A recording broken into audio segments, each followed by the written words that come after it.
Өндүрүш ишканасы буга чейин жаш балдардын кийимин тигип чыгарса, 3-4 күндөн бери медициналык бет каптарды даярдоого өттү. Анткени коронавирус илдети дүйнө мамлекеттерине жайыла баштагандан бери Кыргызстанда дагы бет кап тартыштыгы күч алган. Ишканада күнүнө 5000 даана бет кап тигилип, шаар калкын камсыз кылып баштады. Аптекалар боюнча айткандай эми азыр ушуну көбү бизнеске айландырууга болуп атпайбы? Үйүндө ошондой бир шарттары жок жерде тигип чыгарып атышат да. Бизде бүт санитардык нормаларга жооп берет ишканабыз. Себеби бардык кыздар текшерүүдөн өтүштү, медицинский осмотрдан өтүшкөн бардыгы. Эми Баткен, Жалал Абад облустарына дагы буйртмаларды жиберишет. Анткени медициналык бет капка бүт өлкө боюнча суроо талап күч болууда. 100% пахтадан жасалган кеземеден даярдалат. Бишаттан СБ деп койсо болот. Бул чоңдор үчүн тигилген маска, бул балдар үчүн тигилген маска. Булардын атайын өздөрүнүн параметрлери болот, температурасы болот.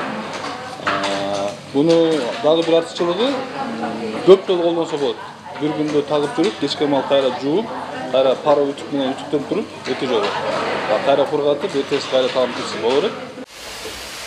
Ал эми илдетке байланыштуу эл көп чогулган жайларда дезинфекциялоо жумуштары тынбай жүрүүдө. Маселен, Оштогу автобекеттен башка облус, райондорго жүргүнчү ташуучу унааларды залалсыздандырууга талап катуу коюлган. Транспорт каражаттарын гана неметип атабыз азыр, обработка кылып түшүндүрүп, анан айдоочуларга айтылат, ал нерсени эскертилип, керек болсо ошол кичи автобустардын ичине дагы ошо эскертмелер жазылат. Ошол неме беребиз, көзөмөл алабызларда.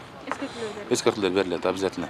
Аны менен кошо Ошто 200гө жакын объектке санитардык тапшырмалар берилип, дезинфекциялоо жүрүп жатат. Бул бүгүнкү штабтын отурумунда дагы айтылды. Деген менен облустун райондорундагы мекеме ишканаларда залалсыздандыруу солгун экендиги сынга алынды.